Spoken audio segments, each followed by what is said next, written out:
can see a white male looks privileged. We can see somebody who's well off financially as privileged. The real privilege game in our society is what's going on in everybody's dome.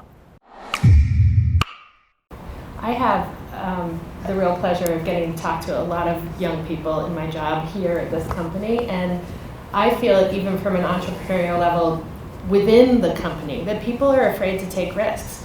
Well, I was a communications major, so therefore I have to go on the communications path, and then I have to be a more senior communicator. I mean, a place like JP Morgan Chase, you can, like Mary said, you can move to London, you can move to Dubai and take a risk, but people are terrified of it. Trish, So people are in the business of no. People are in the business of saying no before they asked. People prefer to blame the machine. I'm aware, I have it at Vayner. I have a full hardcore open door policy, but some people would rather go to the bathroom and vent than actually talk to me when I've proven over the last half decade how unbelievably safe it is to talk to me. So how do you do it? How do you push yourself to take a risk? Practice. What do you mean? I've been thinking a lot about this lately. I think you have to challenge yourself. Listen, careers are a big, the reason I talk so much about work is it's a scary percentage of our entire life. The amount of time you spend working in comparison to everything else you do is, when you add sleeping into the equation, it gets really intense. So I really push people here, and how do you do it? If it's too hard to do here because you were a student and you're in a machine and now you're this, and like, you have to try to do things outside. Like, I actually think somebody here off of this talk who then goes and tries skiing, I don't know why I'm stuck in that today, for the first time and never was a skier, or cooking, or going to an opera, doing something completely uncomfortable, may start the process of them doing something uncomfortable here.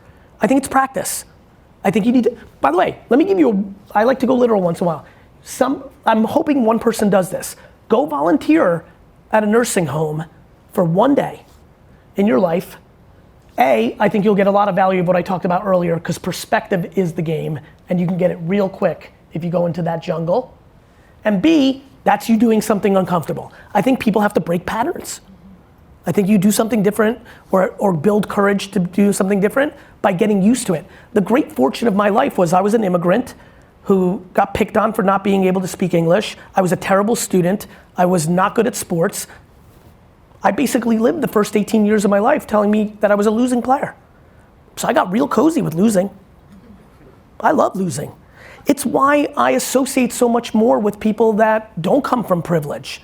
You know, whether they look that part, and I view privilege first and foremost.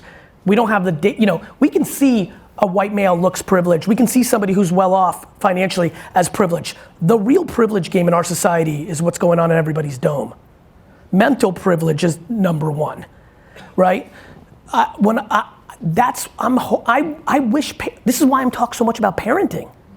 We are living through the worst execution of parenting in our society because we're living through such enormous success, abundance, and prosperity in America for the last 60, 70 years.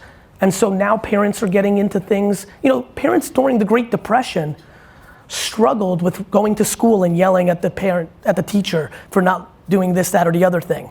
So we're living in 8th place trophies, fake environments, entitlement. There are kids in this room right now who take money from their parents and are over the age of 22. I believe that is the number one poison in our society. I believe it creates enormous fake environments. It subconsciously tells children that they're not capable and they need their parents' help. And fake environments are bad, and it leads to bad behavior. Do you know that our society doesn't talk about saving money at all? We don't talk about saving money at all. We don't talk about borrowing money from our parents and paying them back. That's what 2 generations ago used to do. Now we're so fucking entitled. We just expect. This is what, everybody always asks me, like, hey, how do I manage, these millennials? I'm like, with empathy. They were parented in an environment where if you came in 9th, they clapped for you.